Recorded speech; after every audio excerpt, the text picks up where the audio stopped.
Today we're looking at the Amistad. Hello, welcome to the Daily Bellringer. Please don't forget to subscribe and take a look at the questions down in the description. Also, don't forget to check out dailybellringer.com for resources that go with many of the Bellringer videos.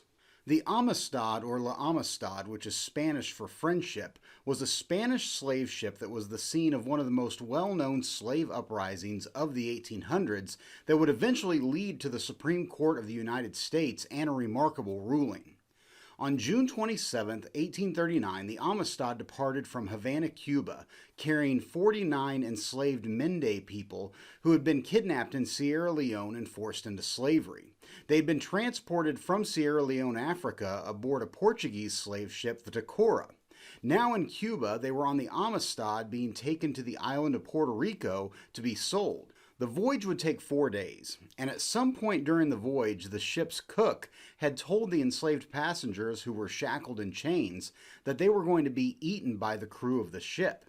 On July 2nd, one of the enslaved Mende men, 26-year-old Singe Pie, or otherwise known as Joseph Cinque, freed himself using a loose nail to pick the lock on his chains. Cinque quickly helped others out of their chains. They then searched the bottom holds of the ship for any weapons they could find. They found a crate filled with sugarcane knives, which were basically large machete-like weapons.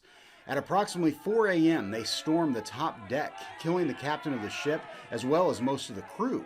Realizing that they were at sea and had no navigational experience, they allowed 2 members of the crew to live and instructed them to sail back to Africa.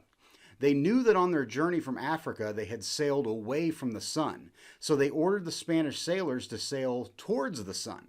The Spanish sailors, however, had other plans. During the day they sailed towards the sun, but at night they turned the ship west, basically doing a zigzag pattern that eventually would lead them towards the United States. For 60 days, they continued to sail, and recall they only had food for a 4-day voyage to Puerto Rico. But on August 26, 1839, the USS Washington spotted the boat off the coast of Long Island. They boarded the Amistad and found a ghastly sight, as they found men barely alive, and at least one of the captives were dead on the deck of the ship. In total, they found 43 enslaved people still alive on the boat. They then found the 2 Spanish sailors imprisoned below deck, and immediately the Spaniards claimed that all the enslaved people on board were their property. They were all taken ashore at New London, Connecticut. Now, the whole incident might have ended there, with the Spaniards being awarded custody of the enslaved people, since technically slavery was still legal in the state of Connecticut at that time. However, leading abolitionists, and remember, abolitionists were people who wished to abolish or end slavery, but leading Christian abolitionists in the area found out about what was happening and heavily publicized the incident to expose the evils of the institution of slavery. The abolitionists even organized the Amistad Committee, which raised funds to defend the enslaved captives of the Amistad in court.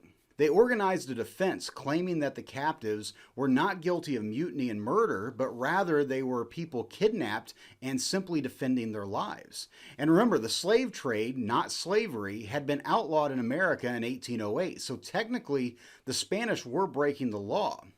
But still, the case had to go to court to decide if the captives of the Amistad would go free or be returned into slavery. It became a national issue as everyone was following what was happening.